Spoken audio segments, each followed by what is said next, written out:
She ran into her first love at a cafe and discovered he was now a mafia boss.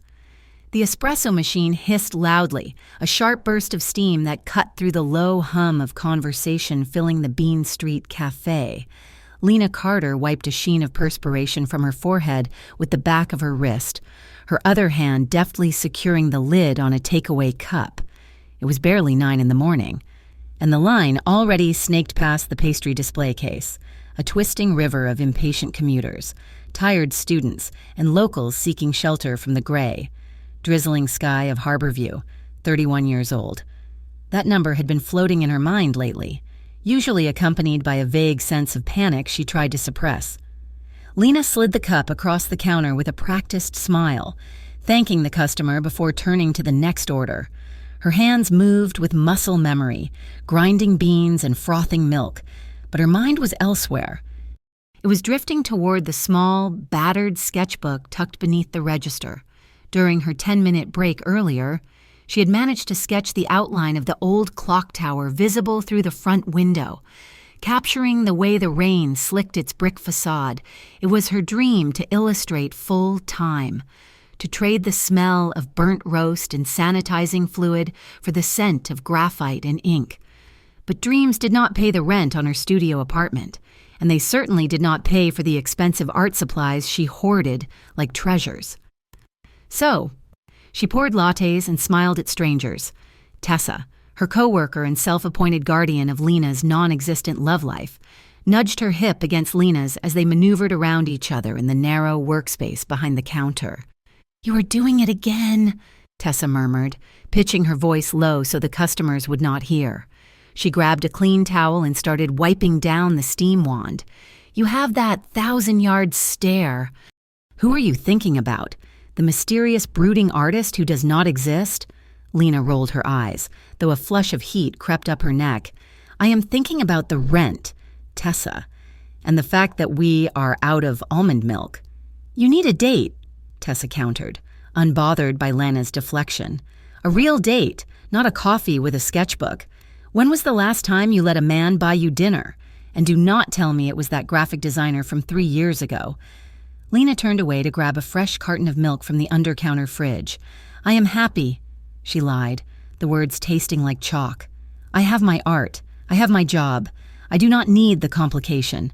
But as she straightened up, her mind betrayed her. It did not go to a graphic designer. It went, as it always did in her quietest moments, to a boy with dark curls and a crooked grin. Marco DeLuca. They had been 18.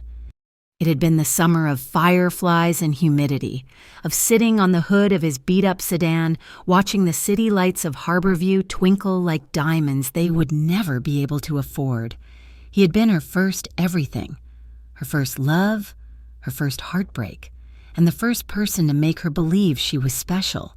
And then, the week after graduation, he had vanished. No letter, no phone call, just an empty locker and a rumor that he had left town. For more than 10 years, the silence had been a wound that refused to close completely. The bell above the cafe door chimed, a cheerful sound that usually signaled just another caffeine-deprived soul entering their orbit. But this time, the atmospheric shift in the room was instant. The chatter at the tables near the entrance died down. The air seemed to grow heavier, charged with a sudden, static tension. Lena looked up from the register, her "Can I help you?" dying on her lips. 3 men had walked in. The 2 on the flanks were large, their presence aggressive even in stillness. They wore thick leather jackets that creaked as they moved, their eyes scanning the room not like customers looking for a table, but like predators assessing a threat. They stood with a disciplined, terrifying stillness that made the hair on Lena's arms stand up. But it was the man in the center who sucked the oxygen out of the room. He was tall, dressed in a charcoal suit that was tailored to perfection, the fabric hugging broad shoulders and a lean, powerful torso. He wore dark sunglasses that hid his eyes, and his dark hair was cut shorter than she remembered, styled with severe precision. He looked expensive. He looked dangerous. He looked like Marco. Lena froze, her hand hovering over the register screen. It could not be. Her Marco wore grease-stained t-shirts and jeans with holes in the knees. Her Marco laughed with his whole body. This man stood with the stillness of a statue, radiating a cold, controlled authority that made the cafe feel suddenly very small. The man reached up and removed his sunglasses, folding them slowly with one hand. Lena's breath hitched in her throat. A painful, sharp intake of air. The eyes were the same, dark, intense, framed by thick lashes, but the warmth she remembered, the boyish mischief, was gone. In its place was a flat, guarded coldness that sent a shiver racing down her spine. He was older now, his face leaner, the angles of his jaw sharper. A faint, thin scar ran along the line of his jaw on the left side, a jagged interruption to his handsome features. He stepped forward, his gaze sweeping over the pastry case before lifting to meet hers. The world narrowed down to a single point. The hiss of the machine, the rain against the glass, the murmur of the customers, it all faded into a dull roar. There was only him. Their eyes locked across the counter. For a second, his mask slipped. The cold indifference cracked, revealing a flash of raw shock. His pupils dilated, and he took a half step forward, as if pulled by an invisible string. "Lena," he said. His voice was deeper than she remembered, richer, wrapped in a texture of gravel and silk. It was a voice that commanded attention, yet he spoke her name softly, like a prayer or a curse. Lena realized her hands were trembling. She clasped them together on the counter to steady herself, her knuckles turning white. "Marco," she whispered, her voice barely audible. "You are back." One of the men in leather jackets stepped closer to Marco, murmuring something into his ear, his eyes never leaving the other customers. Marco lifted a hand, a sharp, dismissive gesture that silenced the bodyguard instantly. He did not look away from Lena. "I am back," Marco said. He moved closer to the counter, leaning one hand on the polished wood. The expensive watch on his wrist glinted under the overhead lights. "How are you?" "Lena, it has been a long time. 10 years, she said, the words slipping out before she could stop them.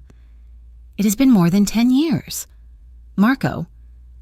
A shadow passed over his face. Something like regret. But it was gone so quickly she wondered if she had imagined it. "I know," he said. "I know exactly how long it has been." The air between them was thick, suffocating with unasked questions. "Where did you go? Why did you leave me? Who are you now?" But they were in a coffee shop, with a line of people behind him and Tessa watching with wide, confused eyes from the espresso machine. They could not have that conversation here. They could only play the parts of strangers catching up. "What can I get for you?" Lena asked, forcing her professional mask back into place, though it felt fragile, ready to shatter. Marco stared at her for a long moment, his gaze tracing the curve of her face, the messy bun on top of her head, the stray curl falling over her forehead. "Black coffee," he said. "Dark roast. Nothing else." "Right," Lena said, her fingers fumbling slightly as she punched the order into the screen. "That will be $3. He reached into his jacket pocket and pulled out a sleek, black leather wallet. He placed a $20 bill on the counter. "Keep the change."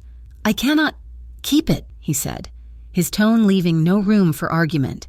Lena turned to the machine to pour the coffee, her heart hammering against her ribs like a trapped bird. She could feel his eyes on her back. It was a physical sensation, a weight of heat and intensity that made her skin prickle. She was acutely aware of every movement she made, the way she reached for the cup, the way she turned the tap. "You are still drawing," he said. Lena jumped slightly, splashing a drop of hot coffee onto her hand. She hissed in pain, quickly wiping it on her apron. She turned around to find him looking at the corner of her sketchbook, which was peeking out from under the register. "Yes," she said, flushing. "Just part-time. I work here mostly." "You were always the talented one," Marco said. His voice dropped lower, an intimate rumble that seemed to vibrate through the counter between them. "I still remember that sketch you did of the old pier, the one you gave me for my birthday." The memory hit her like a physical blow. She had spent weeks on that drawing. She had thought he had thrown it away when he left. "I'm surprised you remember that. she said, her voice tight. "I remember everything." "Lena," Marco said. He leaned in slightly, resting his forearms on the counter. The movement brought him into her personal space, bringing with it the scent of him. Rain, expensive tobacco, and a woodsy cologne that smelled of dark forests and secrets. It was intoxicating and terrifying all at once.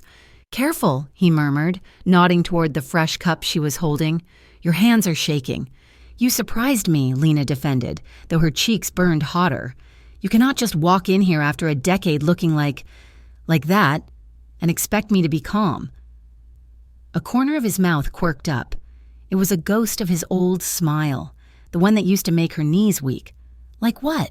he teased softly. "Like you own the place," she shot back, a spark of her old fire returning. Marco's expression sobered. "I do not own this place," he said, his voice cryptic. "Not yet." He reached out for the cup. As she extended her hand to give it to him, his fingers brushed against hers. The contact was electric. A jolt of energy shot up her arm, settling deep in her chest. It wasn't just a brush of skin. It was intentional. His fingers lingered on hers, warm and rough, for a heartbeat. He did not take the cup. He just held her hand, his thumb sweeping once, gently over her knuckles. Lena stopped breathing. She looked up at him, startled. Marco's eyes were dark, swirling with a storm of emotions she could not decipher. There was regret there, vast and deep, but there was also something else, a possessive warmth, a hunger that looked dangerous. It was the look of a man seeing water after walking through a desert, debating whether he deserved to drink. "Thank you, Lena," he said, his voice rough. He pulled his hand away slowly, taking the cup. The loss of his touch left her skin feeling cold. He turned and walked toward the door, his movements fluid and confident. The two men in leather jackets fell into step behind him immediately, forming a protective phalanx. As the door opened, Lena saw a sleek black SUV idling at the curb, its windows tinted pitch black. A driver hopped out to open the rear door for Marco. Lena stood frozen behind the counter, her heart racing. The cafe slowly returned to life, the noise level rising as the imposing figures left. A man in a business suit who had been waiting near the pickup counter leaned toward his companion. He lowered his voice, but Lena's senses were dialed up so high she heard every word. "Did you see who that was?" the man whispered, his eyes wide. "That was Marco DeLuca, the DeLuca family." "The mob guy?" his companion hissed back. "Keep your voice down," the first man said nervously. "They say he runs half the city's underground now. Gambling, protection, everything. He's the new head of the family since the old man got sick. You do not want to mess with him." The name hit Lena like a slap across the face. DeLuca family, mob guy, underground. The pieces slammed together in her mind. The expensive suit, the scar, the bodyguards, the way the room had terrified itself into silence. The rumors she had seen on the news about a rising crime syndicate in Harborview, she had never paid attention to the names. Marco was not just a guy who had left town to find himself. He was a mafia boss. Lena stumbled back a step, gripping the edge of the counter for support. Tessa was saying something to her, asking if she was okay, but Lena could only hear the rushing of blood in her ears. The boy who had once held her hand while they walked home from school, the boy who had promised to protect her from the neighborhood bullies, was now one of the most dangerous men in the city. The rest of the shift passed in a blur. Lena moved like a robot, pouring drinks and taking money, but her mind was replaying that moment of contact over and over, the rough warmth of his thumb on her hand, the darkness in his eyes. By the time closing came, the rain had stopped, leaving the streets of Harborview slick and reflecting the amber glow of the streetlights. Lena locked the front door of the cafe, her hands still trembling slightly. She said goodnight to Tessa, who gave her a worried look but did not push, and turned to walk toward her apartment. Her route took her through the quiet, tree-lined streets of the older district. Usually, she loved this walk. It was her time to decompress, to think about art and colors. Tonight, the shadows stretched long and menacing. Every car engine made her jump. Every rustle of leaves sounded like footsteps. She turned the corner onto her street, her apartment building looming ahead, and then she stopped. Under the pool of yellow light cast by the lamppost near her building entrance, a figure was waiting. He was leaning against the post, his hands in his pockets. The bodyguards were nowhere to be seen, but a black sedan was parked half a block down, its engine running silently. Marco pushed himself off the lamppost as she approached. He had taken off the suit jacket, and his white dress shirt was unbuttoned at the collar, the sleeves rolled up to reveal muscular forearms marked with faint scars. He looked less like a kingpin now and more like the man she might have imagined he would become. Weary, solid, real. Lena clutched her purse strap tighter, her heart hammering against her ribs. She should run. She should turn around and go back to Tessa's. She knew what he was now, but she kept walking until she was only a few feet away. "You are stalking me," she said, her voice shaking but defiant. "I am ensuring you got home safely," Marco said. His voice was quiet, stripped of the command he had wielded in the cafe. "This neighborhood, it is not as safe as it used to be." "And whose fault is that?" Lena asked sharply. "Yours?" Marco flinched. It was a small movement, a tightening of his jaw, but she saw it. "I do not hurt civilians. Lena, you know that." "I do not know anything about you," she said. "I do not know the man in the suit. I do not know the man with the bodyguards. And I certainly do not know the man who left me without a word when we were 18. Marco looked down at the pavement, exhaling a long breath that puffed white in the chill night air. "I'm sorry," he said. The words sounded heavy, dragged up from somewhere deep. "I never wanted to hurt you. Leaving. It was the only way to keep you out of it." "Out of what?" Lena demanded. "Your family business?" He looked up, his eyes locking onto hers. "Yes. You could have told me," she whispered, the anger giving way to the old, aching hurt. "You could have said goodbye. If I had said goodbye, I would not have been able to leave," Marco said simply. "And if I had stayed, you would have been destroyed." He took a step closer. The scent of him, that woodsy cologne mixed with the sharp smell of the night, wrapped around her. It was familiar and foreign all at once. He radiated a physical heat that beckoned her. "I just wanted to see you," he said, his voice dropping to a murmur. "I needed to see that you were okay, that you were happy." "I was fine," Lena said, her voice trembling. "I was fine until this morning." A ghost of a smile touched his lips. "You spilled the milk," he said softly. "You always were clumsy when you were nervous." "I was not nervous," she lied. "I was terrified." "You do not have to be afraid of me," Marco said. He raised a hand, as if to touch her cheek, but stopped inches away. His hand hovered there, trembling slightly. "Never of me. Lena." Lena stared at his hand. It was large, capable of violence, yet hesitating with such gentleness. She remembered the way those hands used to hold hers. She remembered the safety she had once felt in his arms. For a moment, the years melted away. She felt a magnetic pull, a desire to close the gap between them, to press her face against his chest and ask him why the world had to be so complicated. She wanted to lean into his warmth. She wanted to know the taste of the man he had become. But then the image of the bodyguards flashed in her mind, the whispers in the cafe, the DeLuca guy. He was a criminal. He was dangerous. And he had broken her heart once already. Lena took a step back. Moving out of his reach, Marco's hand dropped to his side, his fingers curling into a fist. "I cannot do this, Marco," she said, her voice steadying. "You cannot just show up and expect... Whatever this is, you made your choice 10 years ago." "I had no choice," he said, his voice straining with suppressed emotion. "We all have choices," Lena said.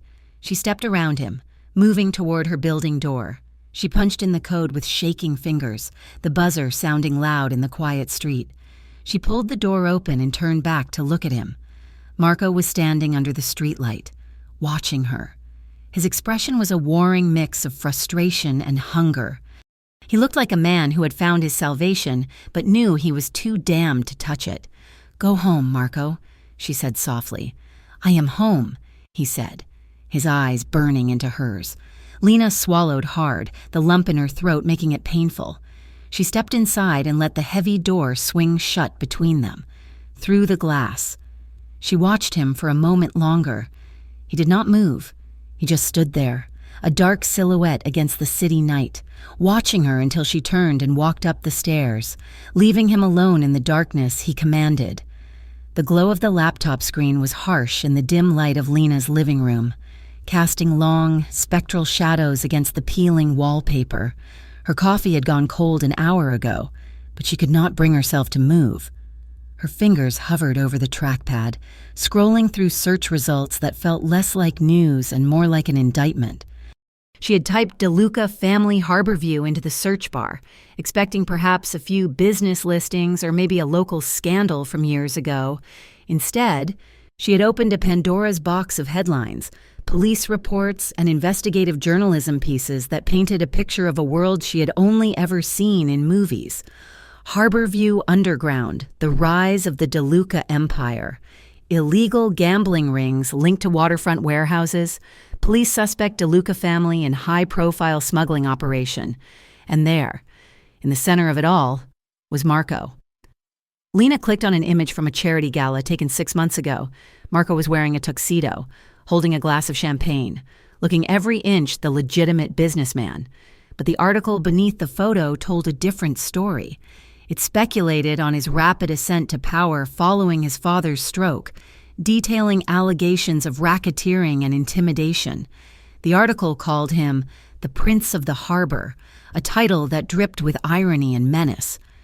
Lena shut the laptop with a snap, the sound echoing like a gunshot in the quiet apartment. She pressed the heels of her hands into her eyes, trying to erase the image of the man in the tuxedo. It was impossible to reconcile him with the boy who used to help her carry her art supplies. The boy who had once sat on her fire escape and told her that he was afraid of turning into his father. He had not just turned into his father, he had surpassed him. The realization sat in her stomach like a stone, cold and heavy. The boy she had mourned for 10 years, the ghost she had compared every other man to, had become a monster. And worse. He had walked into her cafe yesterday and looked at her with eyes that still held the warmth of that 18-year-old boy. Going to work the next day felt like walking into a trap. Every time the door chime rang, Lena's head snapped up, her heart performing a nervous flutter in her chest. Tessa noticed her jumpiness immediately.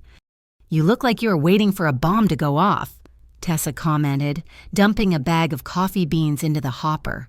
"Is this about the tall, dark, and dangerous guy from yesterday?" "He's not dangerous," Lena said automatically, then stopped. She did not know that. According to the internet, he was very dangerous. I do not know what it is about." "Well, whatever it is," Tessa said, nodding toward the front window. "It is back." Lena froze. Through the glass, she saw him. Marco was standing on the sidewalk, looking at the cafe entrance. He was alone this time. No leather-jacketed flankers.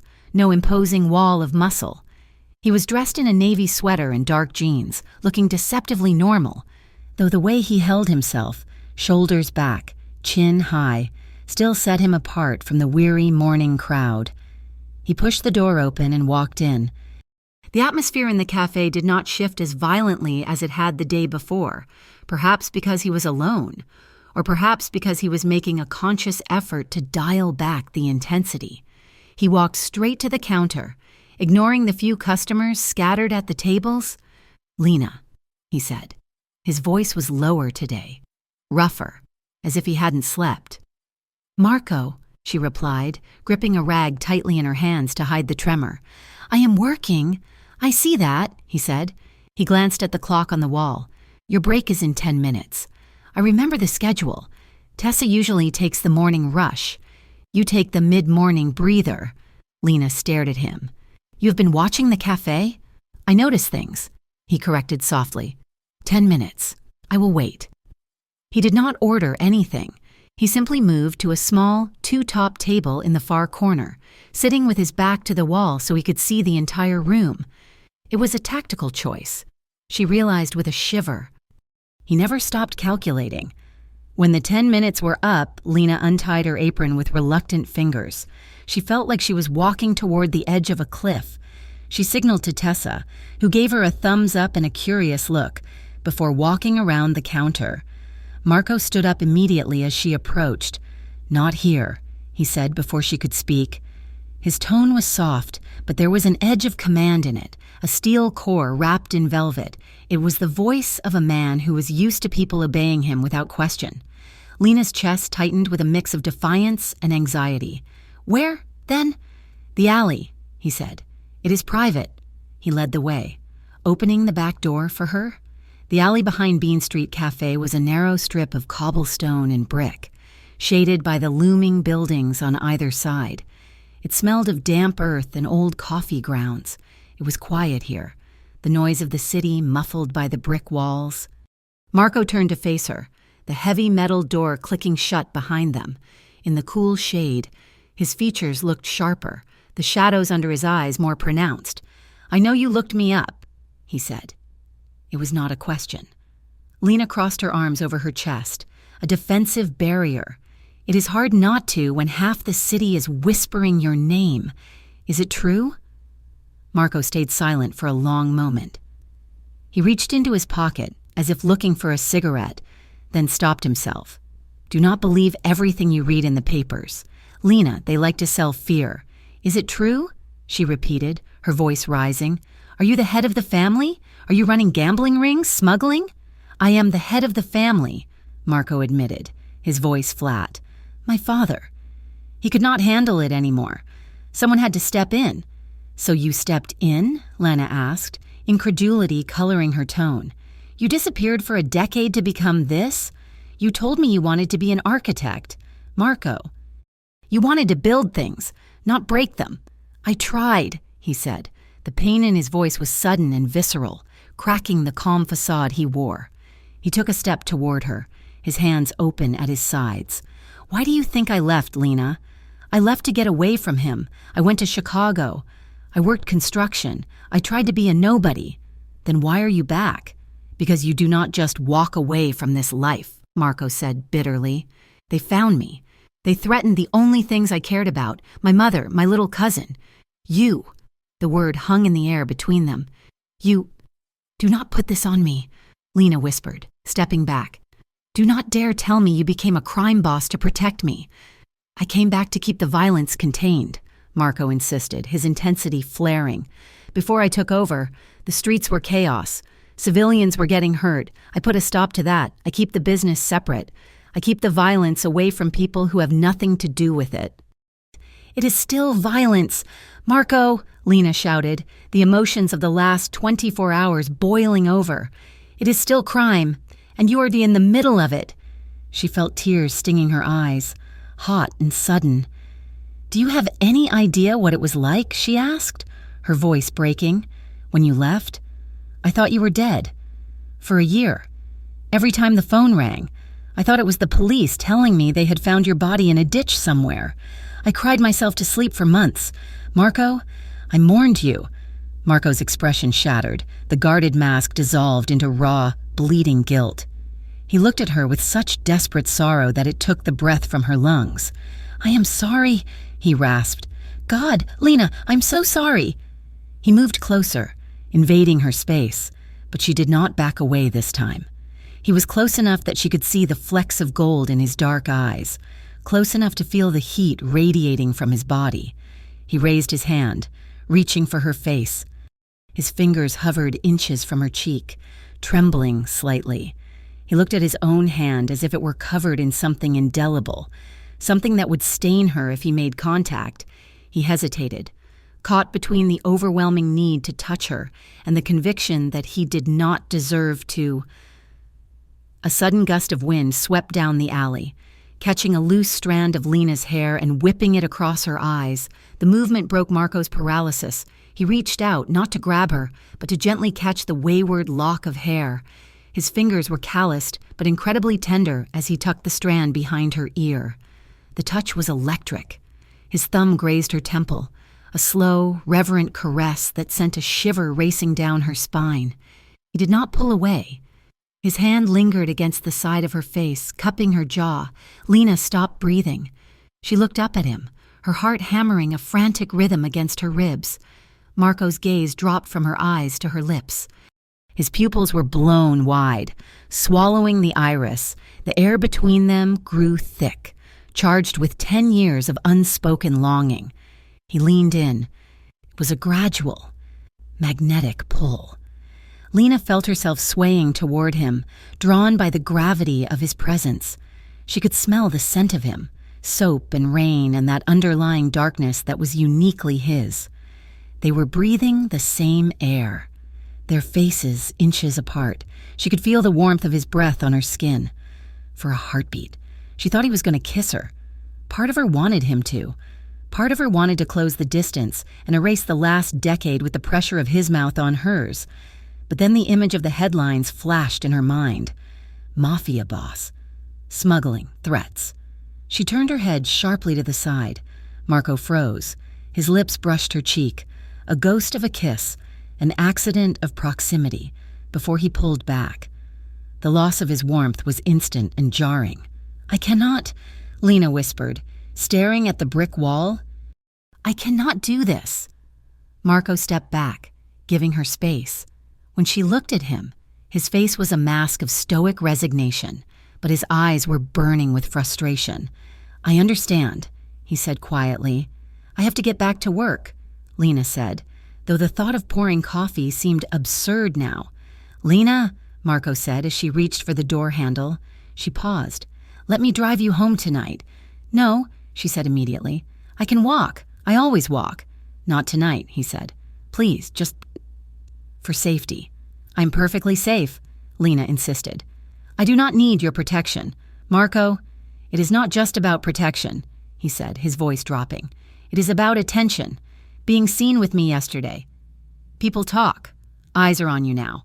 I need to make sure you get home without anyone bothering you, just until the chatter dies down." "I will be fine," she said stubbornly and pulling the door open. "Goodbye, Marco."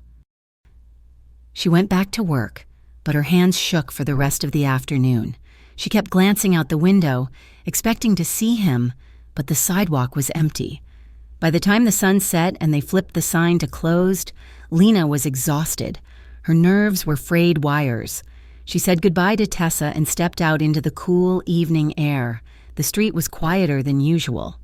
Lena adjusted her bag on her shoulder and started walking. She'd only gone a block when she noticed it. A gray sedan was parked across the street, its engine idling low. As she walked, the car inched forward, matching her pace. The windows were tinted too dark to see the driver. Lena's heart leaped into her throat. She quickened her pace. The car sped up slightly. Paranoia, fueled by Marco's warning and the articles she had read, clawed at her throat. Was it the police? Was it a rival gang? Was it just some creep? She reached for her phone, her fingers fumbling, when a sleek black car pulled up smoothly alongside her on the near curb. The passenger window rolled down. It was Marco. "Get in," he said. It was not a request. Lena looked at the gray sedan across the street. It had stopped now, idling ominously. She looked back at Marco. His face was set in grim lines, his hands gripping the steering wheel. Unease pricked at the back of her neck. The instinct for self-preservation overrode her pride. She opened the door and slid into the passenger seat of Marco's car. The interior was a different world. It smelled of rich leather and the faint trace of his cologne. The silence was absolute as the door thudded shut, sealing them in. "Seatbelt," Marco murmured as he put the car in gear. He pulled away from the curb. Lena watched in the side mirror. The gray sedan did not follow. "Who was that?" she asked, her voice small in the quiet cabin. "I do not know," Marco said, his jaw tight. "Could be nobody. Could be someone curious. I am not taking the chance." They drove in silence through the city. The streetlights streaked across the windshield, painting rhythmic bars of light and shadow across Marco's face. He drove with an effortless competence. One hand relaxed on the wheel, the other resting on the gear shift. The atmosphere in the car was charged, heavy with the words they had not said in the alley.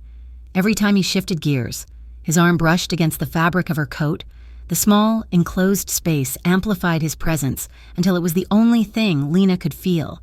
She rested her hand on the center console, needing to anchor herself. A moment later, Marco shifted his hand from the gear stick, letting it rest on the console as well. Their fingers brushed.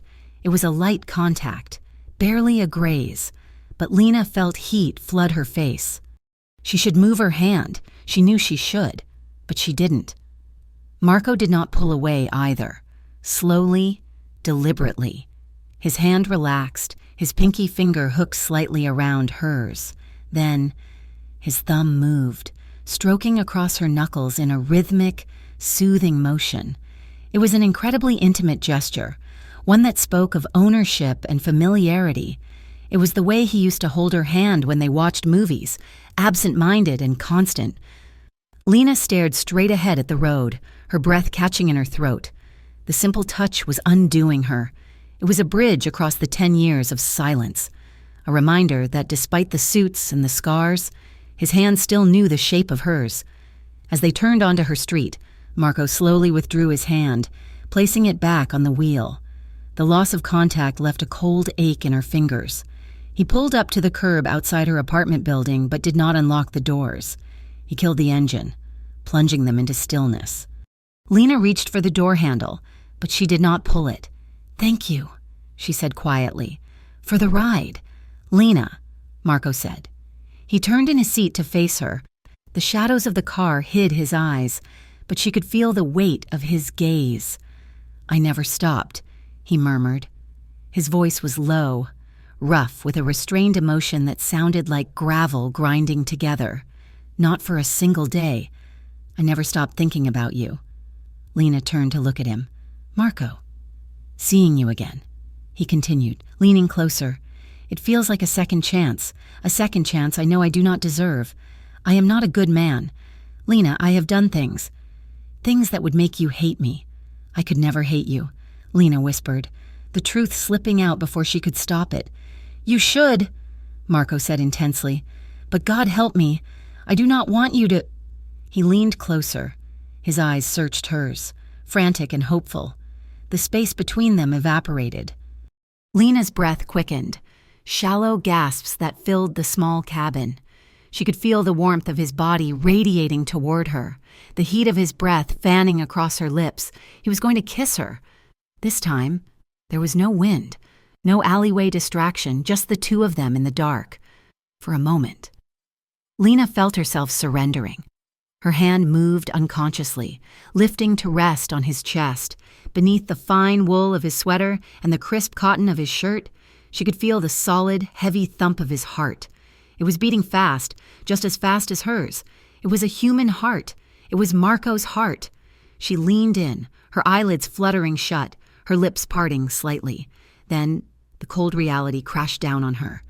The gun she imagined tucked in his waistband, the men who obeyed his orders, the headlines, the danger that followed him like a shadow, the danger that was currently sitting in a gray sedan somewhere in the city. If she kissed him, she was accepting all of it. If she kissed him, she was stepping into the line of fire. Fear, sharp and cold, pierced the haze of desire. Lena pulled back sharply, gasping as if coming up for air. She scrambled for the door handle, her fingers slipping on the plastic. "I cannot," she whispered, panic rising in her voice. "I cannot do this. Marco?" "Lena." He reached for her, but stopped himself. You are the boss of a crime family," she stammered, shoving the door open. The cool night air rushed in, breaking the heated spell of the car. "I cannot be with you, not with who you are now." She stumbled out of the car, slamming the door shut behind her. She did not look back.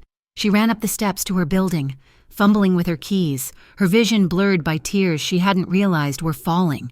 Inside the car, Marco sat motionless. His hand was clenched around the steering wheel, knuckles white, the leather creaking under the force of his grip. He watched her disappear into the building, the light in the hallway flickering on. His eyes burned with a mixture of frustration and a deep, hollowing longing. He was the most powerful man in the district, capable of commanding armies, yet he was utterly powerless to follow her. 3 days passed, and Lena had not seen Marco DeLuca, not his face, at least, but the city of Harborview, which had once felt like a sprawling, indifferent metropolis, now felt like a small room where he was standing just outside the door. His presence had seeped into the cracks of her life, filling the spaces between her thoughts with a suffocating mix of dread and anticipation. It started with the lilies. They arrived at the Bean Street Café on a Tuesday morning, a massive arrangement of white oriental lilies that filled the small shop with their heavy, intoxicating perfume. There was no card tucked between the waxy petals, no signature, just the flowers sitting on the counter like a silent declaration. Tessa had cooed over them, speculating they were from a secret admirer, but Lena knew. She knew because lilies were the only flower Marco had ever bought her, claiming once when they were 17 that roses were a cliché for people without imagination. Then came the car. It was subtle, easy to miss if one was not looking for it, but Lena was looking. Every night when she locked the front door of the cafe and flipped the sign to closed, a black sedan was parked discreetly across the street, tucked into the shadows of the old brick bank building. It was never close enough to be threatening, but always close enough to be seen. It would idle there until she turned the corner toward her apartment, a silent sentinel watching her back. And then there was the incident at the grocery store. A man had started following her down the aisle, making crude comments about her legs.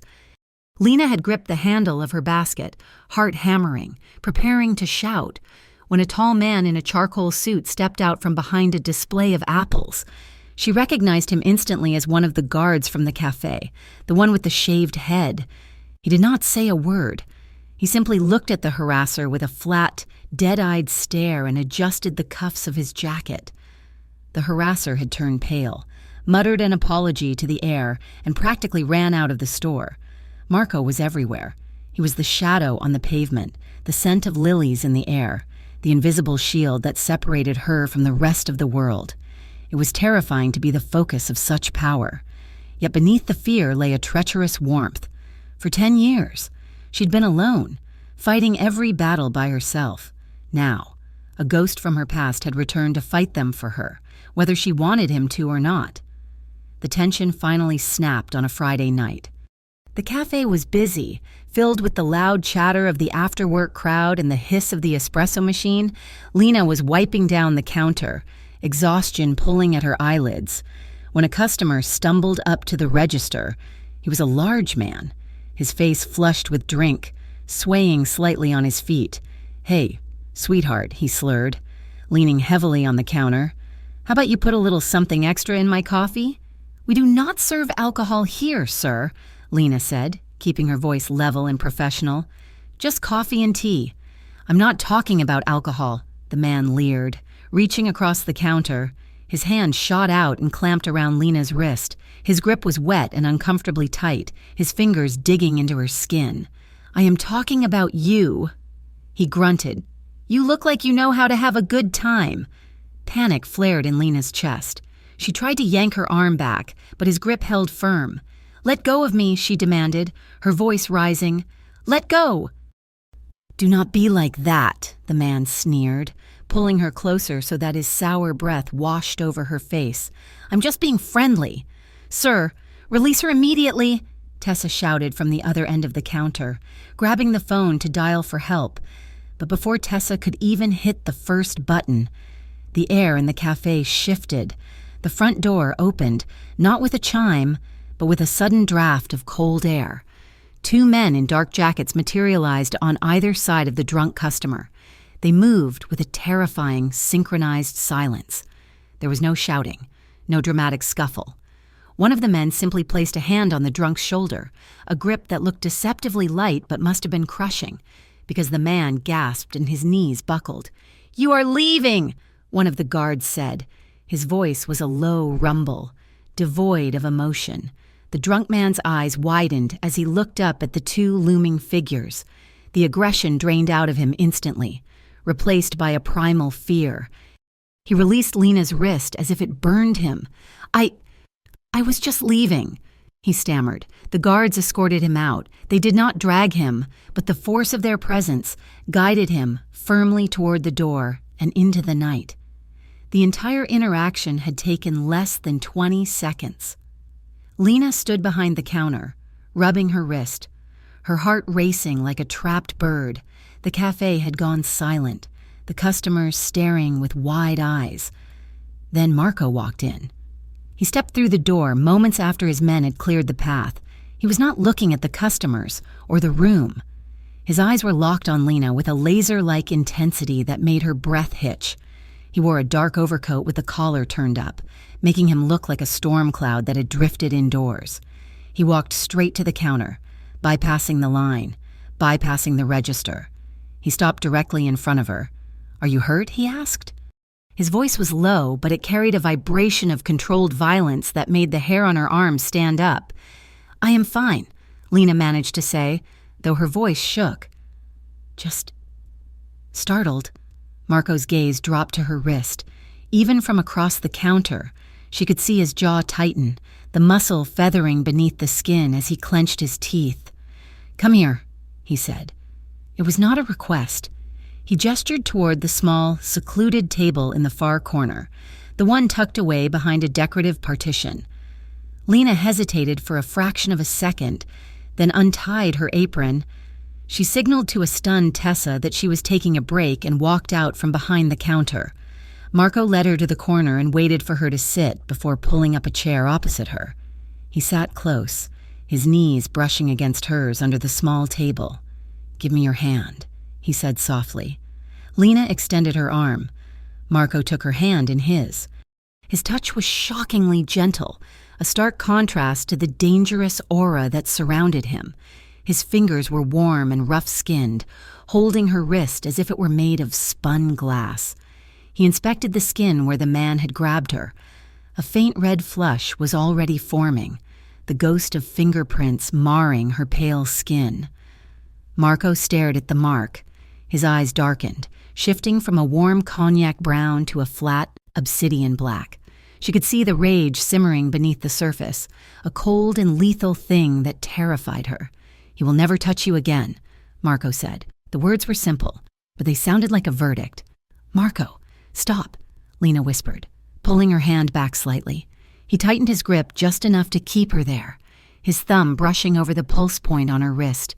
"He was just a drunk. He is gone. Do not do anything."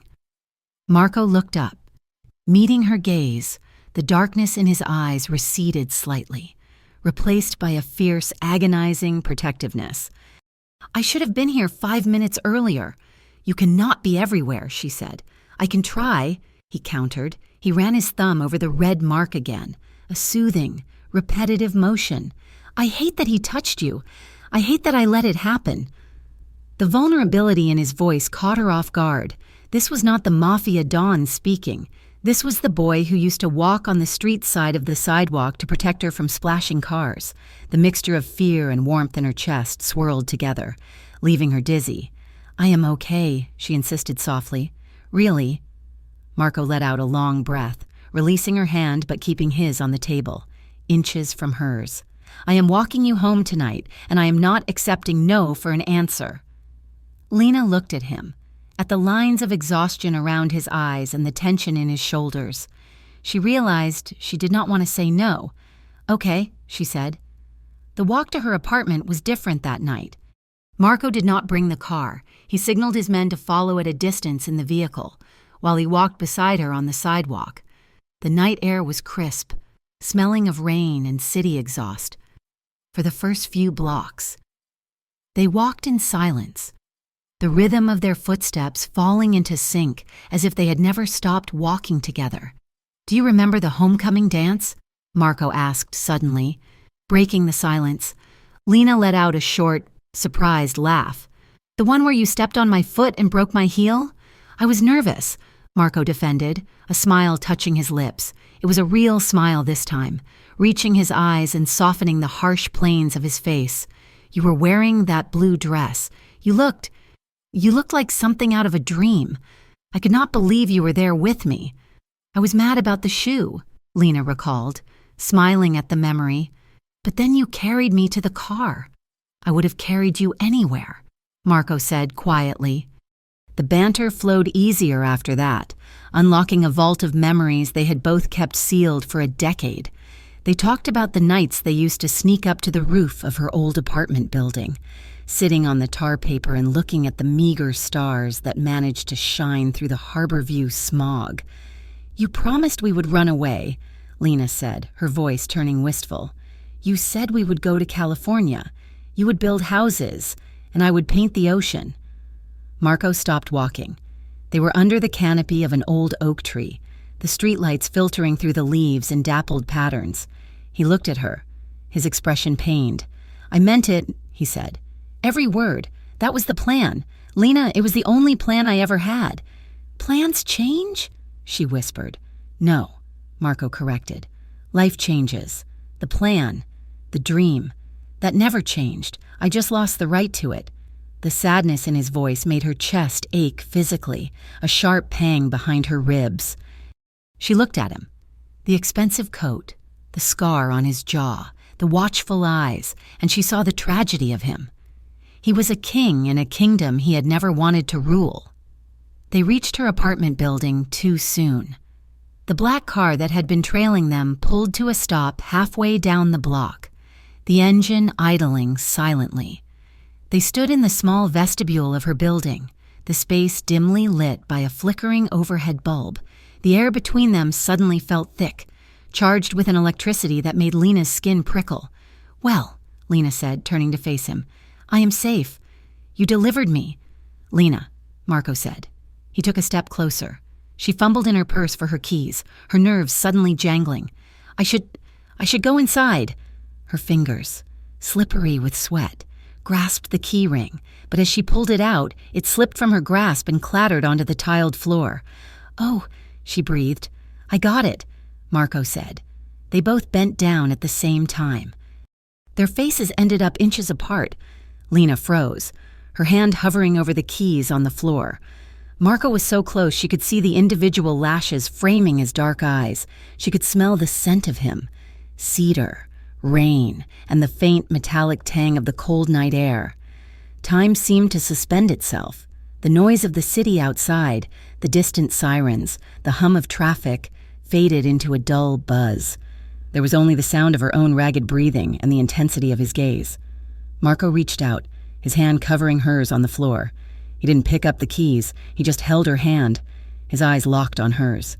Slowly, they straightened up together. Marco did not step back. Instead, he stepped closer, moving into her personal space until she was pressed back against the cool wood of her apartment door. He raised his arm, bracing his hand against the door frame beside her head. He was not touching her, not really, but he was surrounding her. He was a wall of heat and presence, caging her in with his body. It was a dominant gesture, yet his eyes were pleading. His other hand moved, hovering at her waist, his fingers flexed, as if he wanted to grab her, to pull her against him, but he held back, waiting. Lena felt pinned, not by force, but by the sheer gravity of him. Her back pressed against the hard wood, her heart hammering a frantic rhythm against her ribs. Every instinct she had to run, to protect herself from the complication of him, was warring with a bone-deep need to be closer. Marco leaned down. His face was so close to hers that his breath fanned across her cheek, warm and enticing. "Lena," he murmured. His voice was a low rumble, stripped of all command, raw with vulnerability. "Can I kiss you?" The directness of the question made her breath hitch in her throat. He could have taken it. He was a man who took what he wanted from the world, but here, in this hallway, he was asking. He was giving her the power. Lena looked at him. She saw the danger. Yes. She saw the scar and the darkness, but she also saw the boy who had carried her when her heel broke. She saw the man who had waited outside her cafe just to see if she was okay. The longing that had been buried under 10 years of hurt and 2 days of fear erupted. She nodded. It was a small movement, almost imperceptible. But Marco saw it. He closed the distance. The kiss began gently. His lips brushed hers with a tentative softness, a question asked and answered in silence. It was a testing of waters, a reacquaintance. His mouth was warm and firm, moving against hers with a careful restraint that made her knees weak. Then, Lena made a sound, a soft, whimpering intake of breath, and her fingers curled into the fabric of his shirt, pulling him closer. That was the spark. Marco groaned low in his throat, his restraint shattered. His hand, which had been hovering at her waist, slammed flat against the small of her back, pulling her flush against his body. The kiss deepened, becoming hungry and fierce. It was 10 years of silence being broken all at once. His mouth moved over hers with a desperate intensity, devouring her. Lena opened to him, her body arching into his, molding against the hard lines of his chest. She could feel the solid muscle beneath his coat, the heat of him seeping through her clothes. Her hands slid up his chest, wrapping around his neck, her fingers tangling in the short hair at the nape of his neck. They were breathing each other's air, sharing a desperate, breathless embrace that felt like drowning and learning to breathe at the same time. The world narrowed down to the pressure of his lips, the grip of his hand on her waist, and the overwhelming, undeniable truth that she fit here. She fit in his arms. Marco pulled her even closer, his thigh pressing between hers, pinning her against the door. The friction sent a jolt of desire straight to her core. They kissed until their lungs burned, until the edges of Lena's vision began to blur. Finally, Marco broke the kiss. He did not go far. He rested his forehead against hers, his eyes closed, his chest heaving. His breathing was ragged. Harsh sounds in the quiet hallway. Lena was trembling, her entire body vibrating from the intensity of the connection. "Marco," she whispered, her voice wrecked. He opened his eyes. They were dark, blown wide with desire and a terrified kind of hope. He looked at her as if she were the only solid thing in a world that was spinning off its axis. "I missed you," he rasped. "God, I missed you." Lena pulled back slightly, creating a sliver of space between them. The cold air rushed into the gap, bringing clarity with it. Her lips felt swollen, her heart was racing, and her mind was reeling. The kiss had reawakened everything. The love, the desire, the connection, but it hadn't changed the reality. He was still the Dawn. The black car was still waiting outside.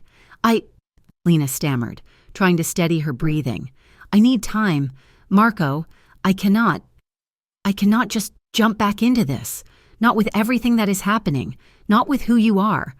Marco's expression tightened, the light in his eyes dimming slightly, but he did not argue. He understood. He nodded slowly. "Take all the time you need," he said. His voice was rough but steady. "I'm not going anywhere. Not this time." He raised his hand and brushed his thumb along her lower lip, tracing the shape of it one last time. It was a possessive, tender gesture that made her shiver. "Good night, Lena," he whispered. He stepped back, the loss of his heat leaving her feeling suddenly cold. He turned and walked out of the vestibule, his coat billowing behind him. Lena watched him get into the waiting black car. It pulled away silently, disappearing into the night. Lena turned and fumbled with her keys again, her hands shaking so badly it took 3 tries to unlock her door. She stumbled into her apartment and locked the deadbolt behind her, leaning back against the door as she slid down to the floor. Later that night, the apartment was quiet. Lena sat on her couch, her knees pulled up to her chest. She stared at her reflection in the darkened window across the room. She raised a hand to touch her lips. They still tingled. "I love him," she whispered to the empty room. The admission hung in the air, undeniable and terrifying. "I still love him." Behind her, the television was playing the late-night news on mute. A flash of red breaking news banner caught her eye. She turned to look at the screen. The anchor was speaking solemnly, and behind her was a photo. It was a blurry, surveillance-style image. But Lena recognized the subject immediately. It was Marco, entering a warehouse down by the docks. The headline scrolled across the bottom of the screen in stark white letters. "Police launch. New investigation into DeLuca crime family racketeering charges. Indictments expected imminently." Lena stared at the screen. at the grainy image of the man whose taste was still on her lips. The love she had just admitted to felt heavy in her chest, a lead weight dragging her down. She loved him. Yes, but the news anchor's serious expression was a cold reminder that loving Marco DeLuca was not a fairy tale. It was walking straight into the line of fire. The atmosphere in Harborview had shifted. It was no longer just the rain slicking the cobblestones or the fog rolling off the bay. The air itself felt tighter, compressed by an invisible weight. In the days following the incident with the drunk customer, the neighborhood around Bean Street Café seemed to hold its breath. Lena noticed the changes immediately. It started with the cars. Plain, American-made sedans in nondescript colors, gray, tan, navy, began parking in loading zones and no parking spots that usually guaranteed a ticket within 10 minutes. They sat there for hours, engines idling, windows tinted just enough to obscure the faces inside. Then came the questions. Uniformed officers, who used to stop by for a quick donut and a friendly wave, were replaced by men in ill-fitting suits who ordered black coffee and nursed it for 40 minutes, their eyes tracking every person who walked through the door. They asked Tessa about the delivery trucks. They asked the bakery owner next door about foot traffic late at night. It was a slow, deliberate tightening of a noose. On a Wednesday afternoon, while Lena was wiping down the outdoor tables, a man approached her. He wore a beige trench coat that looked like a relic from a detective movie, but his eyes were sharp, modern, and devoid of humor. He flashed a badge that identified him as Detective Harris. "Miss Carter?" he said. It was a statement, not a question. "Can I help you, Detective?" Lena asked, clutching her rag tighter. "I hope so," Harris said, leaning against the wrought iron railing. "You've been spending a lot of time with Marco DeLuca lately." Lena's stomach dropped. "I do not see how my personal life is police business." "It becomes our business when your personal life involves the head of an organized crime syndicate, Mo," Harris replied smoothly. He watched her face carefully, looking for a crack. "Marco is a dangerous man. Lena, can I call you Lena? He has enemies, and right now the department is taking a very close look at his operations. When we make our move, and we will make a move, anyone standing too close to him is going to get hit by the shrapnel." "Is that a threat?" Lena asked, her voice trembling slightly. "It is a friendly warning," Harris said, though his smile did not reach his eyes. "Or maybe an opportunity. A girl like you, clean record artist.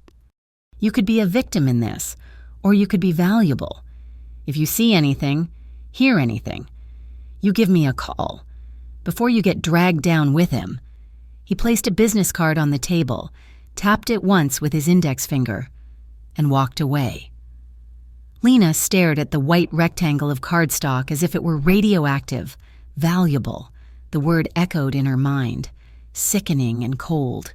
That evening, Marco picked her up.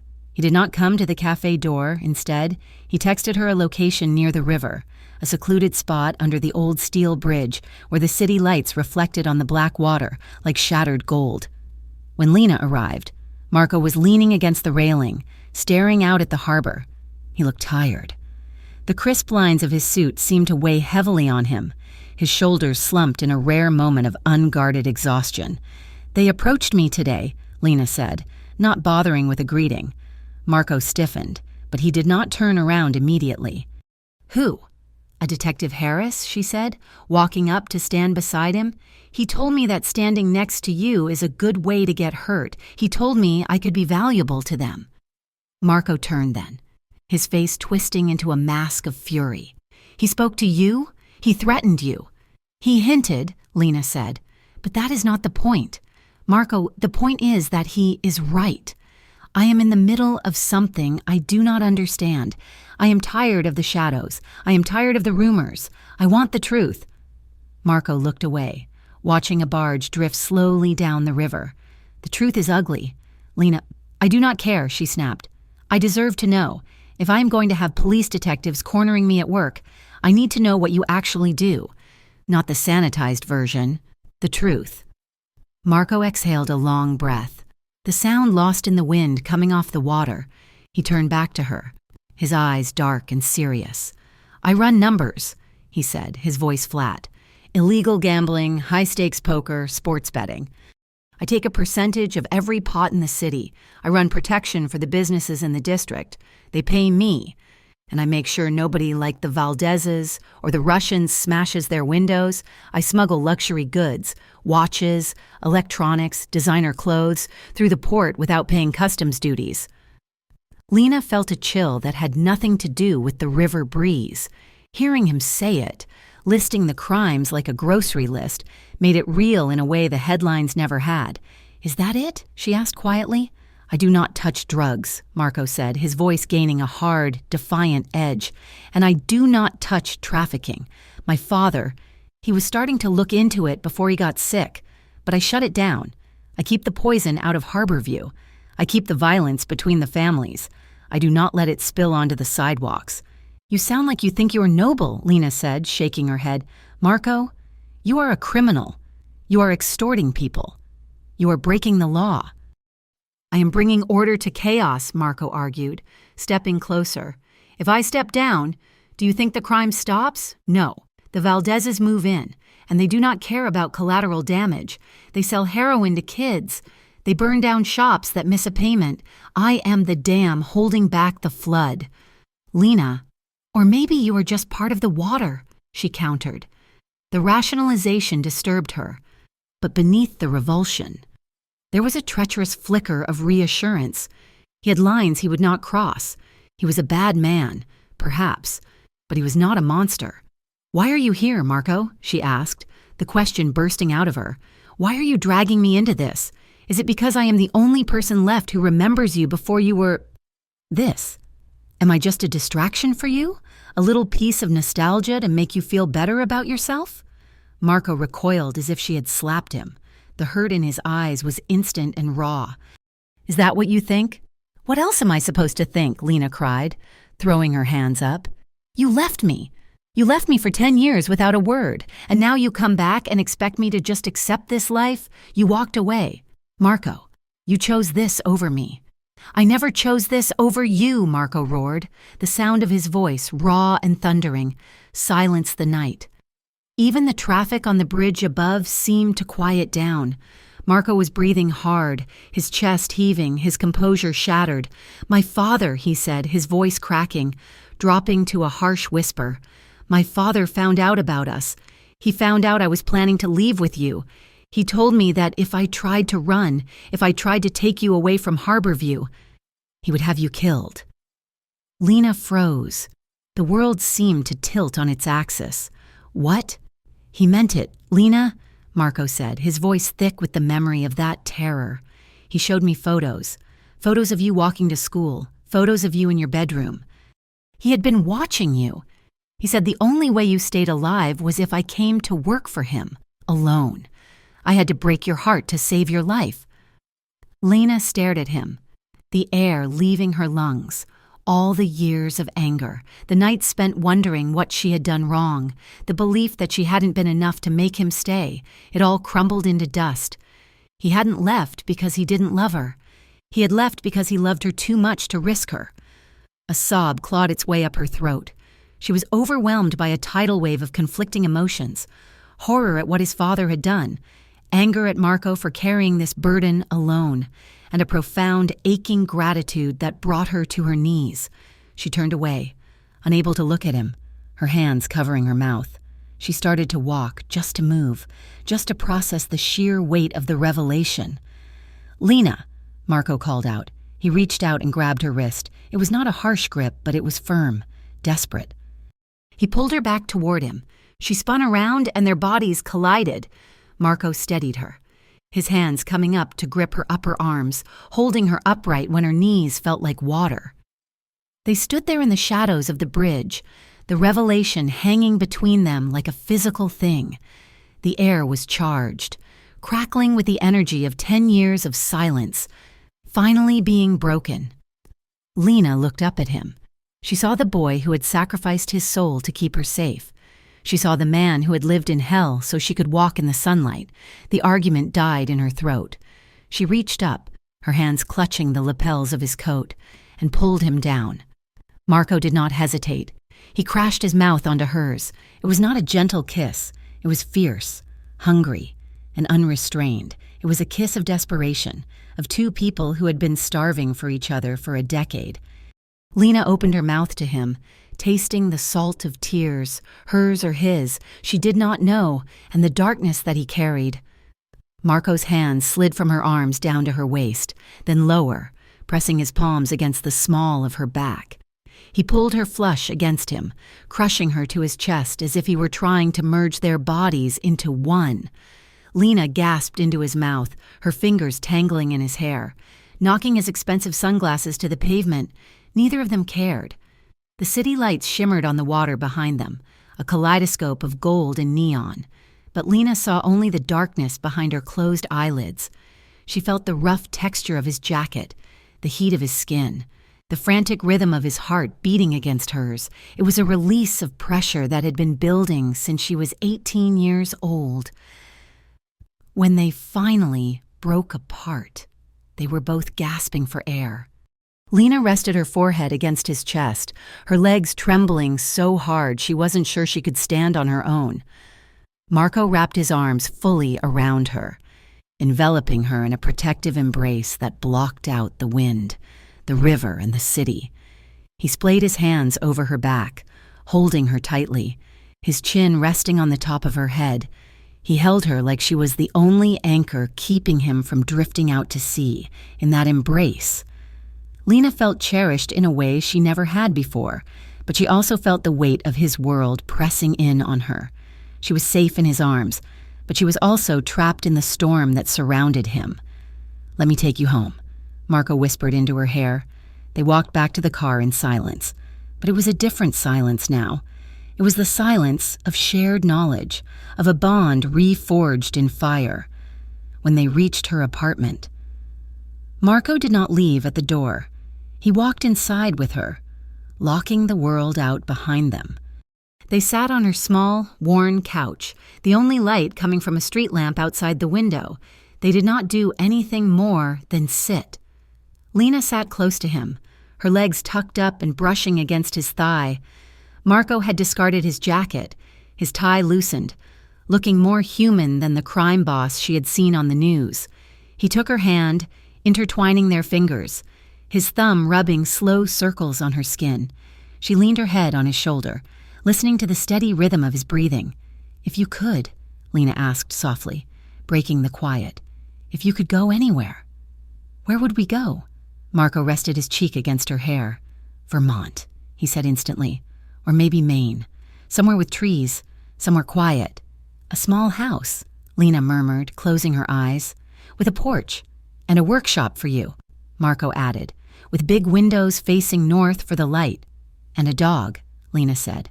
"A big, goofy dog that does not know how to bark." "Sounds perfect," Marco whispered.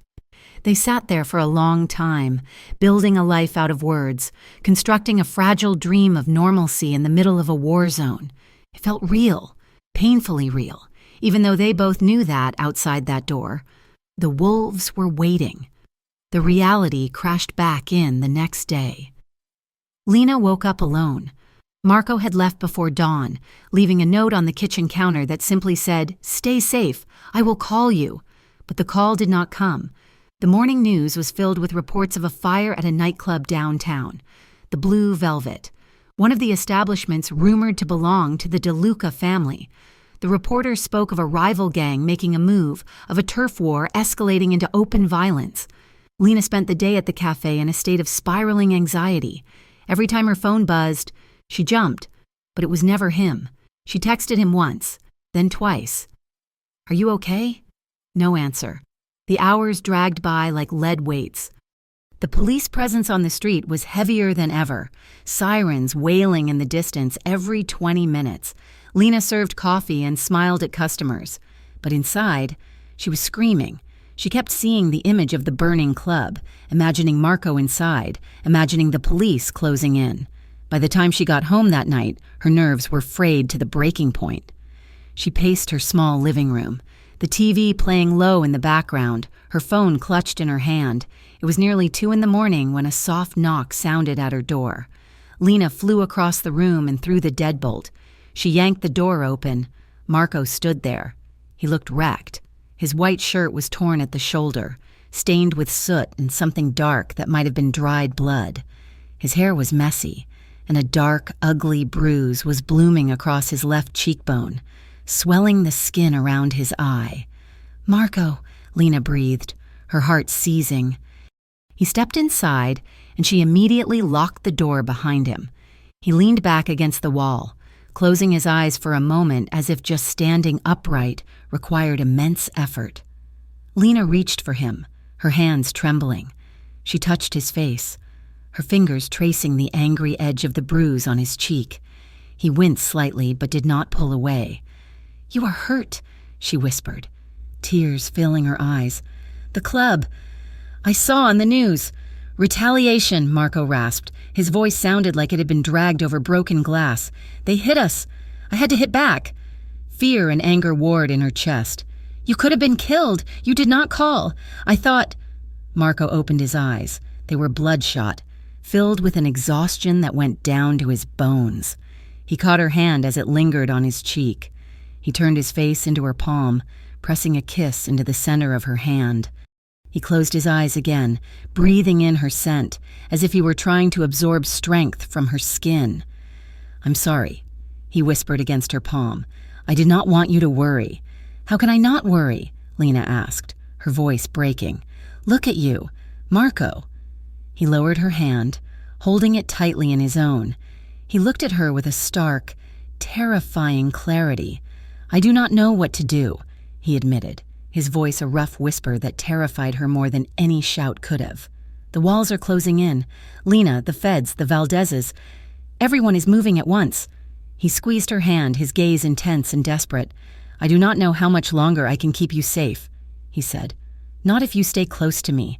I am drowning, Lena, and I am terrified I am going to pull you down with me." The silence was heavier than the sirens. For 3 days, Marco's presence in Lena's life had been reduced to a ghost-like absence. The black sedan across the street was gone, replaced by the empty, rain-slicked pavement. His texts, which had once been frequent, if brief, had dwindled to single-word answers or hours of radio silence. When she called, it went straight to voicemail. He was pulling away. Lena felt it in her bones, a cold ache that was different from the sharp pain of his disappearance 10 years ago. That had been a sudden amputation. This was a slow, deliberate starvation. She knew why he was doing it. The news reports were getting worse, indictments handing down, raids on warehouses, the net tightening around the DeLuca organization. He was trying to cut her loose before the ship went down. But knowing the reason did not stop the feeling of abandonment from clawing at her chest. It was amidst this suffocating silence that Detective Harris returned. He came to the cafe just as the morning rush was dying down. He didn't order coffee this time. He simply waited until Lena was clearing a table near the window and stepped into her path. "Miss Carter," Harris said. His voice was devoid of the faux friendliness he had used before. He looked tired, his tie loosened, a man running out of patience. "Detective," Lena said, clutching a stack of dirty saucers. "I have nothing to tell you." "I think you do," Harris said, lowering his voice. "And I think you're running out of time to tell it. We're moving on Marco. Lena, it is not a matter of if anymore. It is a matter of when. And when we do, it is going to be violent." Lena stared at him, her heart hammering against her ribs. "Why are you telling me this?" "Because I know you are not one of them," Harris said. He leaned in, his eyes hard and urgent. "Help us, Lena. I am not asking you to wear a wire. I am not asking you to testify in open court. Just tell us what you notice. Who is coming and going? Where is he sleeping? If you give us enough to understand his movements, we can bring him in quietly. We can minimize the crossfire."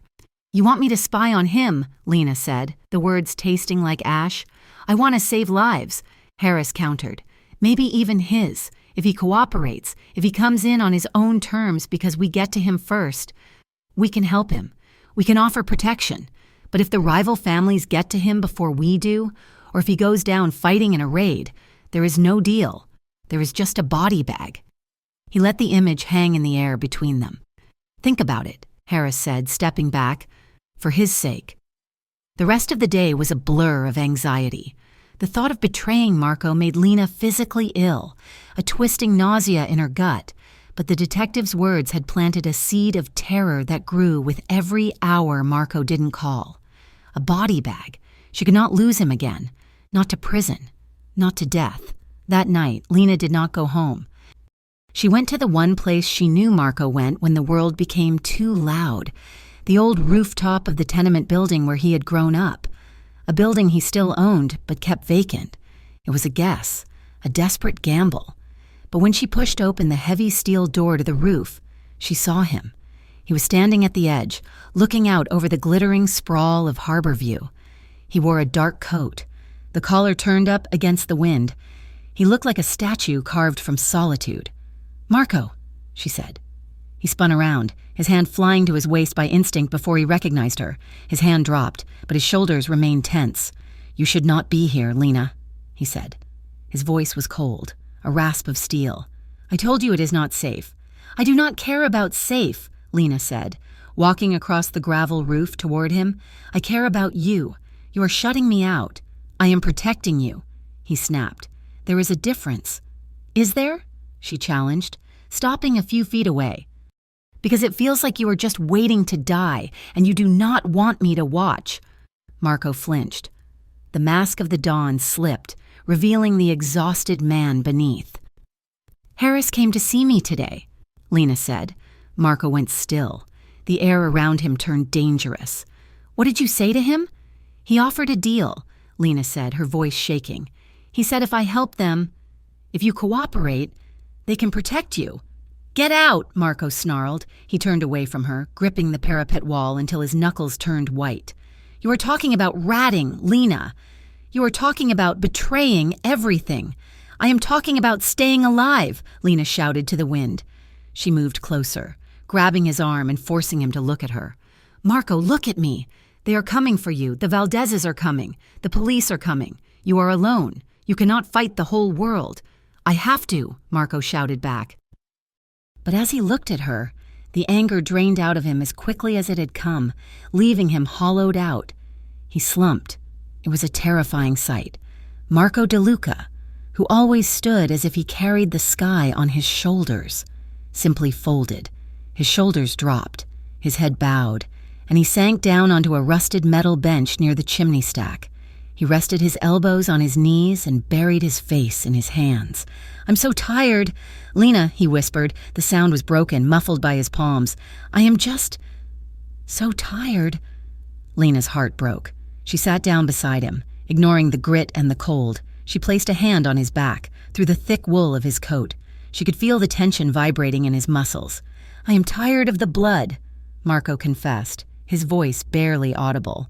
"I'm tired of looking over my shoulder every time I walk out a door. I am tired of wondering which one of my men is going to put a bullet in the back of my head for a payout." He lifted his head. His eyes were red-rimmed, dark circles bruising the skin beneath them. He looked at her with a vulnerability that stripped him naked. "But mostly," he said, his voice cracking, "I am tired of this, of wanting to hold you and knowing that every time I touch you, I am painting a target on your back. The feds. They sent word. They are not just looking at me. They are looking at my cousin, Leo. He's 19. Lena, he has nothing to do with this. But they are going to bury him just to get to me." "Then stop," Lena whispered. She reached up and cupped his face, her thumbs brushing against the rough stubble on his cheeks. "Stop fighting. Let it go." Marco looked at her, searching her face as if it were a map to a place he had lost long ago. The desperation in his eyes softened into something else, something deep, aching and overwhelmingly tender. "I do not know how to be anything else," he murmured. "I do," Lena said. The intensity of the moment drew them together like magnets. Marco leaned into her touch, his eyes fluttering shut. When he opened them again, his gaze dropped to her lips. He kissed her. It was not a kiss of hunger or desperation this time. It was a kiss of surrender. It was deep, slow, and unguarded. Marco's lips moved against hers with a reverence that made her breath catch. He tasted of grief and longing. Lena's body turned toward him as if pulled by gravity. She wrapped her arms around his neck, pulling him closer, deepening the kiss. Marco groaned low in his throat, his arms coming around her waist to pull her onto his lap. The rooftop faded away. The sirens in the distance faded away. There was only the heat of him, the solid reality of his body against hers. They did not go home. They went to the small maintenance room on the roof, a tiny space with a single dusty window and an old couch Marco must have kept there for nights he couldn't face the empty penthouse. The hours that followed were a slow, deliberate study of each other. It was not about a frantic rush to the finish line. It was about memorizing.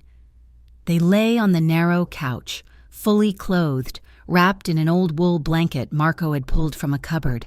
The room was dim, lit only by the moonlight filtering through the grime of the window. Marco's hand traced the line of Lena's jaw, his fingers feather-light. He explored the curve of her ear, the pulse beating in her neck, the slope of her shoulder. He touched her as if he were blind and trying to learn her shape by feel alone. "You have a freckle here," he whispered, touching a spot just below her collarbone. "You have a scar here," Lena replied, her fingertips tracing a jagged white line on his forearm, exposing the skin where his sleeve was rolled up. "And here." She traced another mark on his wrist. Marco watched her hand, his eyes dark and unreadable. "Bar fight," he murmured. "Chicago." "And this one?" she asked, touching a small burn mark. "Mistake," he said. "A lesson." He reached out and took her hand, interlacing their fingers. He brought her hand to his lips, kissing her knuckles one by one. The intimacy of it was overwhelming. It felt heavier, more significant than anything physical they could have done. It felt like a goodbye, and it felt like a beginning. They lay there for hours, whispering words that had no place in the daylight. They talked about the past, about the 10 years lost. They talked about the things they regretted. They held each other with a fierce, quiet desperation, terrified that if they let go, the world would rush in and tear them apart. Eventually, the exhaustion overtook them. Lena curled up against him, her head resting on his chest, listening to the steady, strong beat of his heart. Marco wrapped both arms around her, burying his face in her hair. He fell asleep like that, holding her as if she were the only thing keeping him tethered to the earth. When Lena woke, sunlight was filtering through the dusty window, illuminating dancing motes of dust in the air. She didn't move. She lay there, watching Marco sleep. In the soft morning light, the hard lines of his face were smoothed out. The furrow between his brows was gone. He looked younger. He looked like the boy she had loved when she was 18. A fierce resolve settled in her chest. She would not let him die. She would not let him rot in a cell. Marco stirred, his eyes fluttering open. For a second he looked confused, and then his gaze landed on her, and the warmth that flooded his expression made her heart ache. "Morning," he rasped. "Morning," Lena whispered. They shared a quiet, lingering kiss, their foreheads pressed together. "Talk to Harris," Lena said against his lips. "Talk to them. Marco, do it for Leo. Do it for us." Marco pulled back just enough to look her in the eye. The struggle was visible on his face, the lifetime of code, of loyalty, warring with the reality of his situation. "If I do this," he said slowly, "there is no going back. The family, they will kill me if they can. I will be a traitor. You will be alive," Lena said firmly. "We can start over, somewhere else, somewhere with trees." Marco let out a long, shuddering breath. He nodded. "Okay, only if they guarantee safety for Leo and immunity for me, a witness protection deal. We will make them agree," Lena promised. The next 2 days were a blur of high-stakes tension. Marco met secretly with Detective Harris and a team of federal agents in a safe house on the outskirts of the city. Lena waited in the car, watching the perimeter, her nerves frayed to wires. Marco offered them everything. He gave them the locations of the warehouses. He gave them the names of the corrupt port officials. He gave them the structure of the Valdez operation, information he had gathered for his own protection. In exchange, he demanded total exoneration and new identities for himself. Lena, and his cousin Leo. The feds were eager, too eager. They pushed for more, for names of his own captains, for the inner circle. Marco gave them enough to cripple the organization but tried to protect the men he knew were just following orders. But secrets in Harborview were like water in a sieve. They always leaked. It started with small things. When Lena went to the cafe, the regular customers were quiet. The friendly nods from the neighborhood shopkeepers were gone, replaced by averted eyes. Then, the faces changed. Unfamiliar men began appearing on the street corners near Bean Street Café. They were not Marco's men. They were harder, their eyes shifting nervously. And when Marco's own guards came by, they looked at Marco differently. There was no longer the deferential dip of the head. There was suspicion. There was a question in their eyes. Is it true? Is he talking? Something is wrong, Marco told her on the third night. He was pacing her living room, checking the window every few minutes. The chatter has gone dead. My captains are not answering. Someone talked. Someone knows I am meeting with the feds. We just need a few more days, Lena said, trying to keep the panic out of her voice. The paperwork is almost done. Then we leave. A few days is a lifetime, Marco muttered. The next evening, Lena was closing the cafe alone. Tessa had gone home early with a migraine. The street outside was dark, a heavy fog rolling in off the harbor, obscuring the streetlights. Lena locked the front door, turning the key with a loud click. She checked her phone. She had a text from Marco. I am coming to get you. Pack a bag. We are moving tonight. Relief washed over her. Tonight, it was ending tonight. She started to type a reply. I am ready. I love you. She stepped off the curb to cross the street. A van screeched around the corner. It was gray, battered, with no license plates. It mounted the curb, cutting off her path. Lena froze. The side door slid open with a violent metallic rasp. Two men jumped out. They wore ski masks, but Lena recognized the tattoos on the neck of one of them, a spider web design. She had seen it on one of Marco's own lieutenants. Betrayal. Hey, Lena shouted, backing up. Get away! A third man jumped out, this one wearing the colors of the Valdez cartel. It was a joint strike, Marco's traitor and his enemy, united by a common target. Grab her, the lieutenant shouted. Lena turned to run, but they were too fast. Rough hands grabbed her arms, yanking her backwards. She screamed, kicking out, but a hand clamped over her mouth, smelling of gasoline and tobacco. Shut her up, the Valdez man growled. They dragged her toward the open maw of the van. Lena fought with everything she had, scratching at the hands, twisting her body, but she was lifted off her feet and thrown into the dark interior. The door slammed shut, sealing her in darkness. The van peeled away, tires smoking against the pavement. On the street, Lena's phone lay where it had fallen from her hand. The screen was shattered, a spider web of cracks obscuring the glowing text message that would never be sent. I am ready. I love you. The shattered screen of Lena's phone was the last image burned into Marco's mind before the world tilted on its axis. He stood in the middle of his living room, the silence of the penthouse deafening, his own phone pressed to his ear. They took her, Tessa's voice sobbed on the other end, hysterical and broken. A van, gray, men in masks. I called the police, but Marco... They took her. Marco lowered the phone, ending the call without a word. His hand was trembling. It was a tremor that started in his fingers and radiated up his arm, a physical manifestation of a terror he had never felt before. He had faced guns, knives, and the prospect of prison without flinching. But this was different. This was Lena. His burner phone buzzed on the coffee table. It was a text message from an unknown number. We know you are singing to the feds. We have the girl, the old warehouse on Pier 42. Come alone. If we see a single cop, she dies. If you are not here in 30 minutes, she dies. Marco stared at the message. The Valdezes. And someone from his own inner circle had sold him out, leaking the meetings with Detective Harris. He grabbed his keys and his coat. He checked the clip in his handgun. His movements automatic, robotic. He had a choice to make. The feds were watching him. They were expecting him to check in. If he went rogue, the deal was off. If he went alone, he was walking into a firing squad. But if he waited for backup, Lena could be dead before they even breached the door. He dialed Harris. "DeLuca?" The detective answered on the first ring. "Where are you?" "They have her," Marco said, his voice sounding like gravel grinding in a mixer. "Pier 42. I am going in." "Do not do it, Marco," Harris barked. "It is a trap. We can mobilize a tactical team, but we need time to set a perimeter. If you go in there alone, you are a dead man."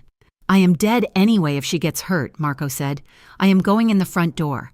I will buy you time. You set up your perimeter, but do not breach until I give the signal. If they see a badge before I have eyes on her, I will kill you myself." He hung up and threw the phone against the wall. The drive to the docks was a blur of wet asphalt and red lights ran at 90 miles an hour. Marco parked the car a block away from the pier, in the shadow of a rusted crane. The air smelled of salt, rot, and gasoline. He walked toward the warehouse. It was a cavernous, corrugated metal structure that loomed against the night sky like a beast. The large sliding door was cracked open, spilling a sliver of yellow light onto the wet concrete. Marco raised his hands, showing he was unarmed, though the gun was tucked into the waistband of his back, a cold comfort against his spine. He stepped into the light. "I am here," he shouted, his voice echoing off the high metal ceiling. Inside, the warehouse was a maze of shipping crates and shadows. In the center, under a swaying industrial light, sat a wooden chair. Lena was tied to it. Her mouth was gagged with a strip of cloth, her hair messy and falling over her face. Her eyes were wide, filled with a terror that cut Marco to the bone. But she was alive. She was unbroken. As he stepped forward, 3 men stepped out from behind the crates. 2 were Valdez soldiers, holding automatic rifles. The third was the man Marco had trusted with his life, his lieutenant, Russo. "You look surprised, boss," Russo sneered, leveling a pistol at Marco's chest. "I am not surprised," Marco said, his eyes never leaving Lena's face. "I am just disappointed." "Get on your knees," the Valdez leader ordered. He was a thick-set man with a scar running through his eyebrow. He walked over to Lena, resting a heavy hand on her shoulder. Lena flinched violently, a muffled cry escaping the gag. Marco dropped to his knees on the concrete. The impact jarred his teeth, but he did not look away. "Let her go," he said. "You have me. I am the one who talked. I am the one you want. Let her walk out of here, and I will not fight you." "You are in no position to bargain," the Valdez leader laughed. "You sold us out to the law. You broke the code, Marco. And now you are going to watch your little girlfriend bleed for it." He pressed the barrel of his gun against Lena's temple. Lena squeezed her eyes shut, tears leaking out and tracking through the dust on her cheeks. She was shaking, her chest heaving against the ropes. "Please," Marco said. The word hung in the silence. Marco DeLuca, who had never begged for anything in his life, who had stared down death 100 times with a sneer, bowed his head. "Please," he repeated, his voice cracking. "Do whatever you want of me. Cut me up. Burn me. I do not care. But she is innocent. She has nothing to do with this life." He looked up, tears of desperation shining in his eyes. "She is the only good thing I have ever had," he choked out. "Do not take her. Please, do not take her." Russo laughed, a nervous, high-pitched sound. "Look at him! The king of Harborview, crying like a baby." "He is stalling," the Valdez leader growled. He cocked the hammer of his gun. At that moment, a sound came from the roof, the scrape of a boot on metal. One of the Valdez soldiers panicked. He spun around, firing a burst of bullets toward the ceiling. "We are compromised! Feds!" Russo screamed. The warehouse exploded into chaos. The windows high above shattered as tear gas canisters rained down. Hissing and spewing white smoke, the heavy thud of a battering ram hit the side doors. "Kill him!" the leader shouted. Turning his gun toward Marco, Marco moved. He didn't dive for cover. He didn't run for the exit. He launched himself forward, sprinting toward Lena. Gunfire erupted from all sides. The sound was deafening, a cacophony of thunder trapped in a tin can. Marco saw the muzzle flash from Russo's gun. He felt a white-hot impact in his left shoulder, like a sledgehammer strike, spinning him around. "Marco!" Lena screamed, the gag having slipped down in her struggle. He stumbled, his vision graying at the edges, blood immediately soaking his shirt, but he did not stop. He scrambled back to his feet, adrenaline overriding the pain. He reached Lena just as the Valdez leader turned his weapon back toward her. Marco tackled the chair, knocking Lena and the chair over behind a stack of wooden pallets, just as bullets chewed up the concrete where they had been. Marco scrambled over her, using his body as a shield. His good hand fumbled with the knots at her wrists. His fingers were slick with sweat and blood, shaking uncontrollably. "I have got you!" he gasped, his face inches from hers. "I have got you! Lena!" Lena was sobbing, her eyes locked on his bleeding shoulder. "You are shot, Marco, you are shot. It is nothing," he lied, gritting his teeth as he yanked the rope free. Lena's hands came free. She didn't reach for safety. She reached for him. She grabbed his face, her hands trembling, smearing a streak of his own blood on his cheek. "Do not you die," she fiercely whispered. "Do not you dare die on me." Around them, the warehouse was a war zone. SWAT teams were shouting commands, boots stomping on concrete, the staccato rhythm of gunfire echoing. But behind the pallets, in the eye of the storm, time compressed. Marco looked at her, his eyes filled with a desperate, consuming love. "I'm sorry," he breathed. "I'm so sorry I brought you here." "Shut up," Lena sobbed. She pulled him down. Their mouths met in a kiss that tasted of salt, tears, and iron. It was messy and desperate, a collision of two souls trying to anchor each other in the middle of a hurricane. Marco winced as his shoulder throbbed, but he kissed her back with everything he had left, pouring every ounce of his regret and his hope into her. "Clear! Room clear!" a voice bellowed from the smoke. The gunfire stopped. The silence that followed was heavy, broken only by the groans of the injured and the metallic click of handcuffs. Marco broke the kiss, resting his forehead against hers. "It is over," he whispered. "Lena, it is over." Moments later, strong hands pulled them apart. A medic was checking Marco's shoulder, cutting away his shirt.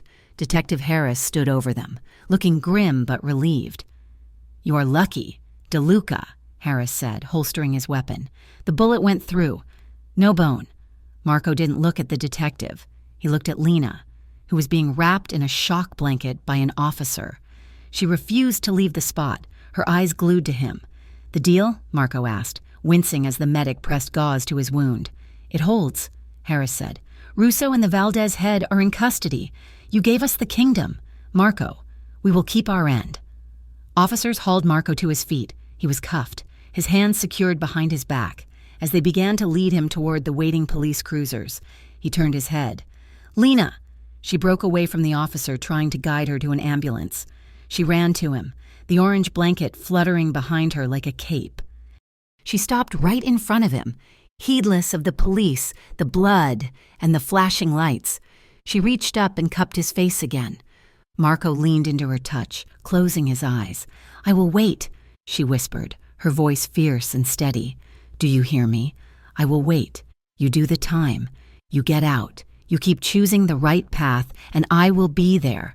Marco opened his eyes. They were clear, unburdened for the first time in years. "I promise," he said.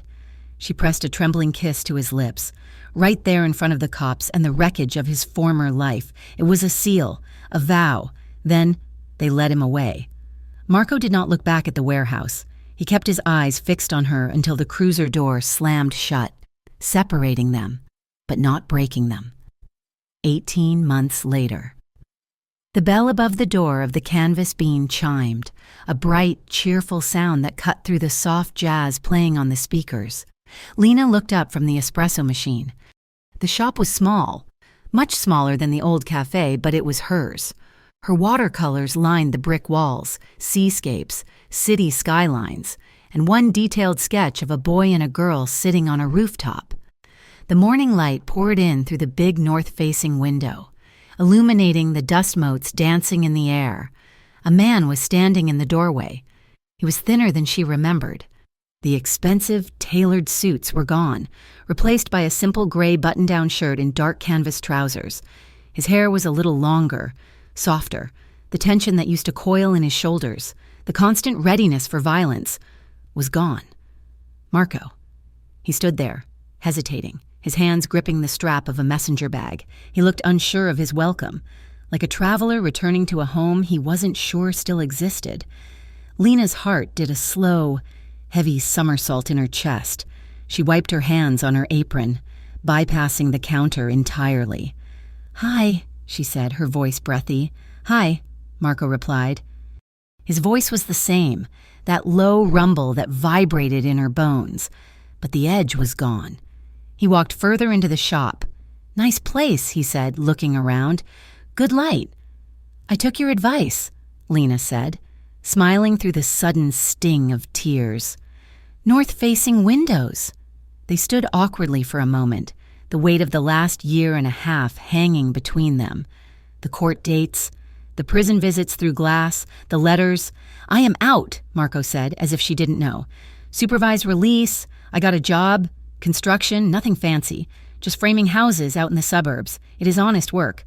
"That sounds good," Lena said. "Really good. I am seeing someone," Marco blurted out. Lena froze, her stomach dropping. "Oh, a therapist," Marco corrected quickly, a flash of panic in his eyes. "Doctor Evans, twice a week. We talk about everything. The nightmares are getting better. Not gone, but better." Lena let out a breath she hadn't realized she was holding. A laugh bubbled up in her throat, watery and relieved. "I am glad. Marco?" She gestured to the small table by the window. "Do you want to sit? I can make you a coffee. Dark roast? Black?" "Please," he said. They sat at the table as the afternoon sun began to dip lower, painting the room in shades of amber and gold. They talked. Not about the Valdezes or the feds or the lost years. They talked about his new job, about the smell of sawdust, about her latest commission for a children's book. It was shy at first, tentative. They were relearning each other, navigating the new shapes of their lives. But beneath the small talk, the current was still there, stronger, deeper and cleaner than before. Lena reached across the table. She threaded her fingers through his. Marco stopped speaking mid-sentence.